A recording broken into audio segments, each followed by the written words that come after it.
Novels TV YouTube channel के देखने वालों को खुशामदीद कहते हैं। मेरे निकाह के बाद आप लोगों से मेरा हर रिश्ता ख़त्म हो जाएगा। वादा करें कि ना तो आप मुझे कभी देखने की या मिलने की कोशिश करेंगे और ना ही मैं आप लोगों की कोई खबर रखूंगी। हो सकता है ऐसा वक्त भी आए कि आप लोगों तक मेरी मौत की खबर पहुंचे। ये भी वादा करें कि आप लोग मेरे आखिरी दीदार के लिए भी नहीं आएंगे।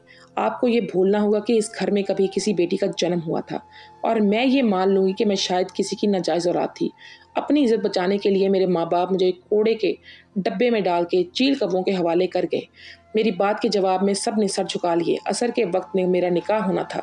हम दोपहर में ही नाना के घर पहुंच गए। जल्दी में किसी को याद ही नहीं रहा कि शादी का जोड़ा भी लाना है, पर वक्त बहुत कम था। मामू की बहू ने अपनी शादी का जोड़ा पेश करके बहुत बड़ा एहसान किया। जैसे कुर्बानी के जानवर के गिर्द लोग जमा होते हैं, मेरे इर्द गिर्द भी खवातीन और बच्चों ने घेरा डाल दिया था। मैं खामोश थी। फरजाना और उसकी भाभी ने भी मुझे दुल्हन बनाया, ऐसी दुल्हन जिसे तन से मौजूद कपड़ों भी भीख में मिले थे। ममानी कभी कहीं से दूध जुमके ला के मेरे कानों में डाल देती, कभी कोई हार गले में, और मैं पत्थर की मूरत बनी साकत बैठी रही। मेरा भाई तुम्हें बहुत खुश रखेगा। मुझे यकीन है वो बहुत नर्मदिल इंसान है, कभी किसी को तकलीफ नहीं दी। एक अनजान आवाज़ मेरे कानों में पड़ी और पहली बार मैंने सर उठा के उस लड़की को देखा जिसकी कीमत मेरी सूरत में चुकाई जा रही थी। पर अफसोस, तुमने अपने भाई पे नहीं गई। बिला साख्ता मेरे मुंह से निकला। जवाबन वो खामोश रही। उसके पीछे काशिफ भाई खड़े थे, जिसकी नम आंखें दूर से ही पता दे रही थी कि मैं उनके उठ के सामने जा खड़ी हुई। मेरी दुआ है कि अल्लाह आपको वो सब खुशियां दे जिनकी आज तक आपने ख्वाहिश की है। जो अगर आपकी खुश ना रहे आप तो मेरी कुर्बानी रायगा जाएगी। एक दुआ ये भी करती हूँ कि अल्लाह आपको कभी बेटी ना दे। जो अगर आपकी किस्मत में बेटी लिखी भी है तो उसे ये मत बताइएगा कि आपकी कोई बहन भी थी। शायद फिर कभी हमारी मुलाकात ना हो पाए। एक बहन होने के नाते मुझसे कोई गलती हुई हो तो बख्श दीजिएगा। फरजाना ने बताया कि वो लोग आ गए हैं। आए तो वो चंद ही लोग थे, लेकिन उनका आना एक आंधी जैसे था। आते ही निकाह ख्वां को अंदर भिजवाया गया। मुझे से कबूल के 3 लफ्ज़ बुलवाए और शोर डाल दिया कि लड़की को रुखसत करो। मेरे सारे रिश्तेदार के घर के दरवाजे तक मुझे छोड़ने आए और जहेज़ में वही बैग मेरे हाथ में थमा दिया जिसे मैं कराची लेकर जाने वाली थी, जिसमें मेरे नए कपड़े, चंद पुराने सूट और कुछ ज़रूरी सामान था। मैंने वो बैग वापस अपनी माँ के हाथ में पकड़ाया। मैं अपने घर से कुछ भी लेकर नहीं जाना चाहती थी। बस मेरी कोताहियों के लिए मुझे माफ़ कर दीजिएगा। उन्होंने मुझे गले लगाया। बारी बारी एक एक रिश्तेदार ने मुझे अलविदा कहा। बाबा और काशिफ भाई मेरे सामने नहीं आए। मैं भी यही चाहती थी कि इस वक्त मेरा उनसे सामना हो ही ना। नाना जान ने मुझे सर पे हाथ रख के कहा, बेटा बीना, मैं तुम्हारे बाबा और भाई की तरफ से तुमसे माफ़ी चाहता हूँ। कोई बाप और भाई ये नहीं चाहता कि उनकी बेटी को ये दिन देखना पड़े, लेकिन हालात ने हम सबको मजबूर कर दिया। अल्लाह तुम्हारा हामी और नासिर हो, आमीन। मैंने चौखट पार की तो मुझे सहारा देने के लिए एक हाथ आगे बढ़ा। सामने खड़ी 3 गाड़ियों में से एक गाड़ी का फ्रंट डोर खोल के मुझे बिठा दिया गया। गाड़ी स्टार्ट हुई और मैं एक अनजान मंजिल की तरफ चल पड़ी। मैंने आंखें बंद की और खुद को वक्त के समंदर की लहरों के हवाले कर दिया। थोड़ी दूर जाने के बाद बाकी 2 गाड़ियां किसी और तरफ मुड़ गईं। आंखों में उतर आने वाले आंसुओं के तूफान ने मेरी पलकों के सारे बंद तोड़ दिए। मैंने घुटनों से सर उठाया और मेरी हर एक सांस सिसकियों में बदल गई। ये ले, पानी पी ले। मेरी तरफ पानी की बोतल बढ़ाते हुए वो अनजान आदमी बोला, पानी पी ले। मैंने सर उठा के पहली बार उसकी तरफ देखा। वो गाड़ी चलाने में मसरूफ़ था। शुक्रिया, मैं ठीक हूँ। मैं अपनी उंगलियों से आंसू पोंछने लगी। उसने टिश्यू पेपर का डब्बा आगे किया। मैंने हिचकिचाते हुए टिश्यू पेपर निकाले और एक बार फिर से शुक्रिया अदा किया। उसके बाद एक तवील खामोशी छा गई। ना उसने कोई बात की, ना मैंने ही इस हालत में उससे कुछ कहा। मॉडल टाउन लाहौर की सड़कों पे घूमते हुए हमारी गाड़ी एक घर के सामने जा रुकी। हॉर्न बजने पे मेन गेट खुला। गाड़ी अंदर दाखिल हुई। गाड़ी का डोर खोल के मेरा इस्तकबाल करने वाला वही अनजान शख्स मुझे घर के अंदर ले गया। ज़किया ज़किया ड्राइंग रूम में पहुंचते ही वो आवाज़ें देने लगा। चंद ही पल में एक जवान मुलाजमा सामने आ खड़ी हुई। जी साहब, सर झुकाए वो बोली, इन्हें कमरे में ले जाओ। किसी भी चीज़ की ज़रूरत हो तो पूछ लो, और हाँ, अम्मा से कह दो कि जल्दी से खाना बनाए, बहुत भूख लगी है। उसने मुलाजमा को हिदायत दी। जी मैं कह देती हूँ। मुलाजमा मुझे एक कमरे में ले गई और बोली कि मैं फ्रेश होकर कपड़े बदल लूँ। मेरे पास पहनने के लिए कोई और कपड़े नहीं है, मैंने मुलाजमा को बताया। वो सर झुका के बाहर निकल गई। मैं ड्रेसिंग टेबल के सामने खड़ी होकर चंद एक जेवर जो ममानी ने डाले थे वो उतारने लगी। मेरा एक झुमका बालों में अटक गया। मैं उसे निकालने लगी। आपके पास अगर कोई और लिबास नहीं है तो आप हिना के कपड़े यूज़ कर सकती हैं। उसके वार्डरोब में काफ़ी सूट पड़े हैं। वो कमरे में आके मुझसे पूछने लगा, हिना? कौन हिना? मैंने पूछा। वो खामोश हो गया। मैं बालों से झुमका निकालने की तगोदो में लगी रही। उसकी खामोशी से मुझे अंदाज़ा हो गया कि हिना उसकी बहन और मेरी भाभी है। नहीं, मैं ऐसे ही ठीक हूँ, मैंने इनकार कर दिया। झुमके के साथ अब भी मेरी जंग जारी थी। वो आगे बढ़कर मेरे पास आ गया। रुकिए, मैं आपकी मदद कर देता हूँ, और पास आके बोला, दूर रहो मुझसे, मेरे पास मत आना। मैं घबरा गई। वो हड़बड़ा के पीछे हटा। मैं तो बस मदद। वो शर्मिंदा हो गया। मुझे आपकी कोई मदद नहीं चाहिए, अल्लाह के लिए मुझे मेरे हाल पे छोड़ दें। मैं गुस्से में चिल्लाई, एक्सक्यूज़ मी, मेरे लिए ये भी सब इतना ही मुश्किल है जितना आपके लिए। मैंने भी मजबूरी में शादी की है। शौक नहीं था। वो भी चिल्लाया, क्या मुश्किल है आपके लिए? खोया क्या है आपने? मैंने पूछा। मैंने अपनी बहन खोई है, तुम्हारे भाई की वजह से। ना चाहते हुए भी इस बंधन में बंध गया। वो बोला, व्हाट? जितनी गलती मेरे भाई की है इतनी ही आपकी बहन भी जिम्मेदार है। और हाँ, इस निकाह से क्या फ़र्क पड़ा आपको? आपकी ज़िंदगी में सब कुछ पहले जैसा ही रहेगा। ये बात और है, एक शो पीस का इजाफा हुआ है जिसे आप इस कमरे के किसी टेबल पे सजा देंगे। और मेरे पास क्या है? मैंने हकीकत उसके सामने खोली। तुम्हारे लिए ये सब कह देना कितना आसान है कि तुम्हारा सब खो गया और मेरा कुछ भी नहीं। उसकी आंखें सुर्ख होने लगी। मैंने अपना सर उठा के उसे देखा और कहा, मैंने अपना घर खोया है। माँ बाप भाई रिश्तेदार सब कुछ छूट गया मुझसे। मेरी आंखों में आंसुओं का समंदर उमड़ आया। वो पांव पटकता बाहर जाने लगा। और सुन लो, मैंने सपने खोए हैं और जिंदगी भी। वो एक पल के लिए रुका, नजर भर के मुझे देखा और फिर चला गया। मैंने एक झटके से बालों में फंसा झुमका निकाला और फर्श पर फेंक दिया। बैठ गई। बीबी जी, जगिया ने मेरा कंधा हिलाया तो मैं चौंक गई। जी हाँ, क्या? मैं हड़बड़ा सी गई। वो मैं पूछने आई थी कि आप खाना बाहर खाएंगी या फिर यहाँ ले आऊँ। वो सवालिया नजरों से मुझे देखने लगी। खाना? मुझे भूख नहीं है। मैं अभी तक बदहवास थी। जी अच्छा, ये कह के वो वापस मुड़ी। सुनो, मैंने उसे आवाज़ दी। जी जी बीबी जी। जकिया ने रुक कर मेरी तरफ देखा। तुम्हारे पास कोई एक्स्ट्रा सूट नहीं है? एक नौकरानी से ऐसी बात करते हुए मैं शर्म से पानी पानी हो रही थी। जकिया की उम्र 15-16 साल के करीब होगी। उसका कद मुझसे कम था, लेकिन मेरा अंदाज़ा था कि उसके कपड़े मुझे पूरे आ जाएंगे। वो थोड़ी देर तक बिना कुछ बोले मेरा चेहरा देखती रही। अगर नहीं है तो कोई बात नहीं, मैं तो बस ऐसे ही पूछ रही थी। ऐसी उसकी खामोशी मेरी शर्मिंदगी में इजाफा कर रही थी। नहीं नहीं, ऐसी कोई बात नहीं है, मेरे पास काफ़ी सूट हैं, मैं कल सुबह आते हुए ले आऊँगी। उसने फीकी मुस्कुराहट से जवाब दिया। सुबह लेके आओगी? मतलब तुम यहाँ रात में नहीं होती हो? मुझे साजिदा याद आ गई, जो बेचारी दिन रात हमारी खिदमत करती थी। 2-4 महीनों में उसकी एक आध छुट्टी भी अम्मी को बहुत महंगी पड़ती थी। ना बीबी, सुबह 8 बजे से रात 8 बजे तक हम यहाँ काम करते हैं, फिर घर चले जाते हैं। वो मासूमियत से बोली। हम तुम्हारे अलावा और कितने मुलाजिम हैं यहाँ? मैंने मज़ीद तफसील से पूछा। मैं और अम्मा भी, बस हम ही हैं। अम्मा साहब के लिए खाना बनाती हैं और मैं घर की सफाई वगैरह करती हूँ। और हाँ, खादिम चचा भी तो हैं, वो गेट पे होते हैं, उनकी दिन रात की ड्यूटी है। पहले उनका भतीजा भी यहाँ पे काम करता था, बाहर से सौदा साल वगैरह ला के देता था। पिछले हफ्ते काम छोड़ के भाग गया। उसने सारी तफसील मुलाजमों की बता दी। अच्छा, घर में कितने लोग हैं? मैंने पूछा कि सोचे हाथ सारी ज़रूरी बातें पूछ लूँ। साहब ही होते हैं बस। पहले हिना बीबी भी यहाँ पे साथ रहती थी, लेकिन अब तो वो ये कह के खामोश हो गई। जकिया? जकिया किधर मर गई है? बाहर से जकिया की माँ की आवाज़ पे हम दोनों चौंके। अम्मा आई। अच्छा बीबी, मैं जाती हूँ, अम्मा बुला रही हैं। वो जल्दी से बाहर निकल गई। मैं फिर से सोचों में डूब गई।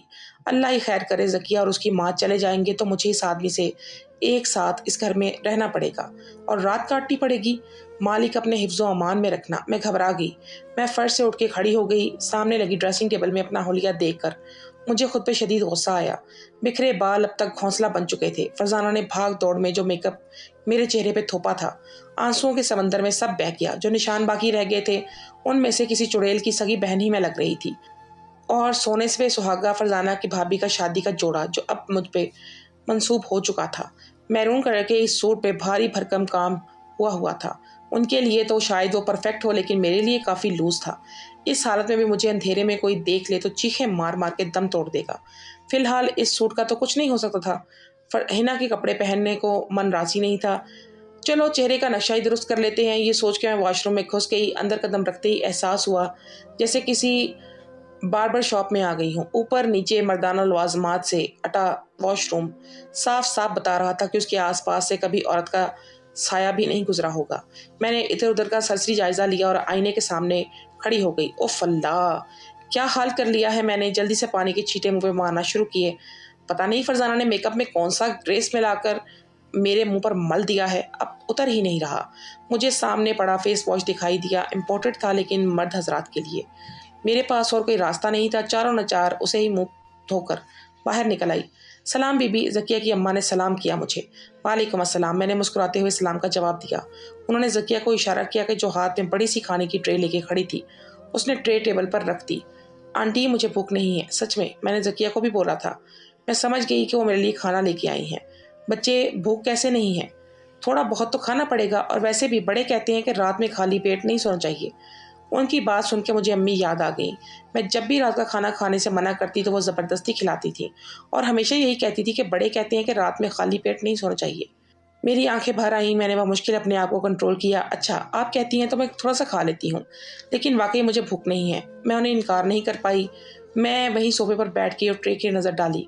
दाल, सब्जी, कौरमा, खीर और पता नहीं क्या कुछ ट्रे में मौजूद था। आंटी, आप इतना कुछ ले आई हैं, मैं तो पूरे महीने में भी नहीं खा सकती ये सब, मैंने मुस्कुराते हुए कहा। चलो बेटा, जितना खा सकती हो उतना खा लो, और मुझे आंटी ना कहो, अम्मा बोलो।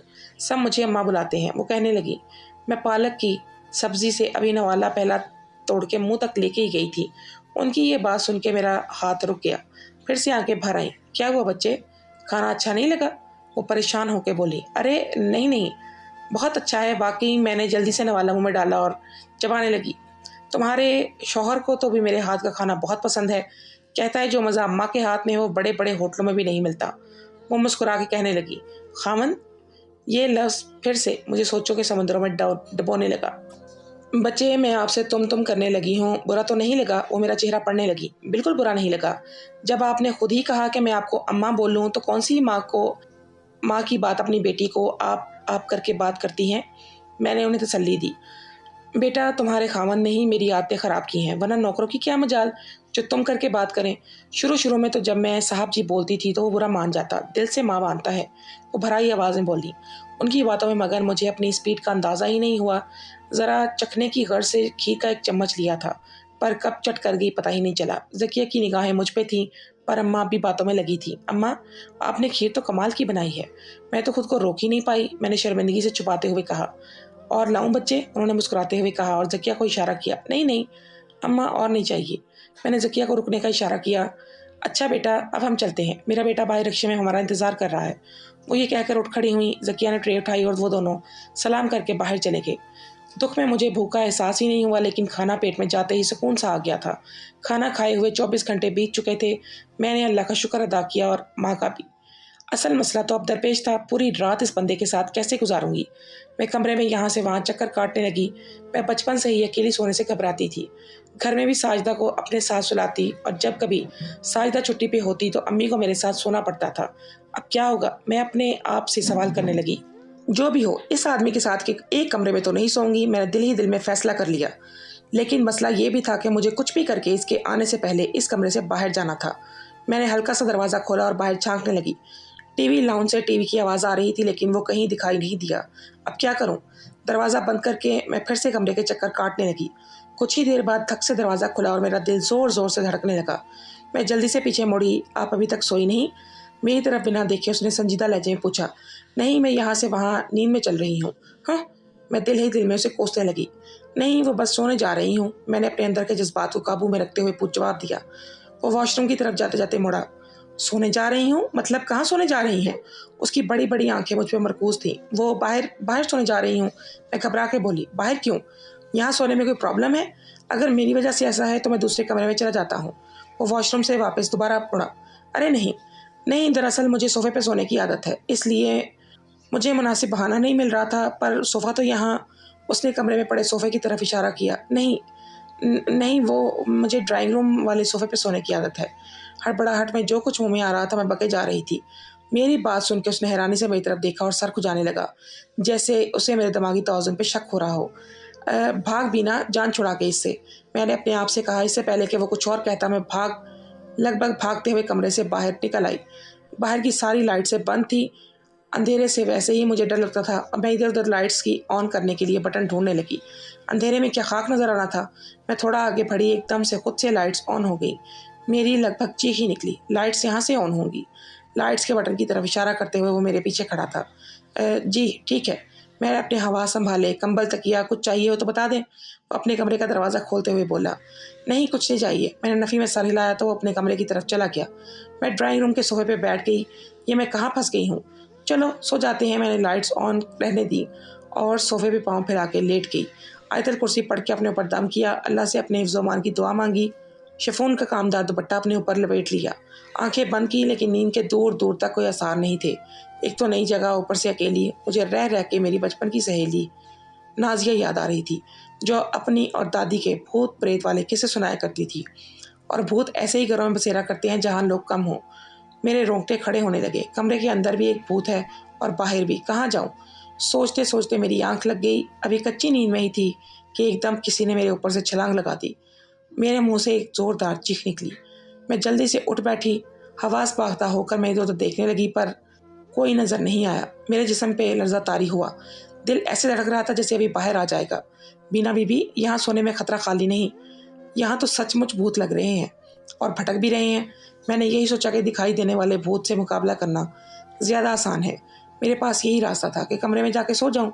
میں نے کمرے کی طرف 2 قدم بڑھائے تو یاد آیا کہ اگر اس نے مجھے کمرے میں دیکھا تو بلا وجہ کا مذاق بن جائے گا کہ اس وقت تو بڑی بڑی باتیں کر کے نکلی تھی۔ اب کیا کروں؟ ارے چپکے سے جا کے سو جاتی ہوں، صبح اس کے اٹھنے سے پہلے باہر آ جاؤں گی۔ میں نے من ہی من میں خود کو تسلی دی اور پاؤں پہ پاؤں رکھتے اندر گھس گئی۔ کمرے کی لائٹس آف تھی۔ میں اندھیرے میں ہاتھ پاؤں مارتی صوفہ ڈھونڈنے لگی۔ پاؤں ٹیبل سے ٹکرایا اور میں دھڑام سے کارپٹ پہ گر گئی۔ گھٹنا ٹیبل کی سائڈ سے جا لگا۔ بمشکل میں نے درد برداشت کیا، اپنی چیخ کا گلا گھونٹا اور پھر سے اٹھ کھڑی ہوئی۔ اس چکر میں صوفہ مل گیا۔ چلو شکر ہے میں صوفے پہ لیٹی اور آنکھیں بند کر لی۔ برفانی پہاڑ اور میں ننگے پاؤں ان پہاڑوں پہ چل رہی ہوں۔ شدید ٹھنڈ لگ رہی ہے، نہ کوئی گرم چادر ہے نہ اور جیکٹ۔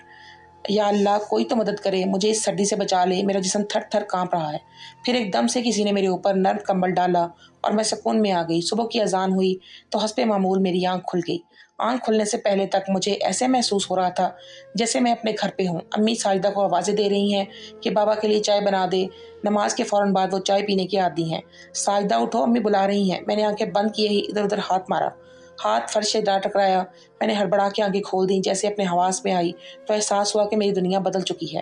دل اداس ہو گیا۔ یہ کمبل کہاں سے آیا؟ مجھے رات کا سارا واقعہ یاد آنے لگا۔ اوہ، تو وہ برفانی پہاڑوں والا خواب تھا۔ مجھے حقیقت میں ہی ٹھنڈ لگ رہی تھی، پر اس کو کیسے پتا چلا کہ مجھے ٹھنڈ لگ رہی ہے؟ ارے ٹھنڈ کو چھوڑو، یہ سوچو کہ اسے یہ کیسے پتا چلا کہ میں کمرے میں ہوں؟ اوہ مائی گاڈ، یہاں تو سب کچھ بہت عجیب ہے۔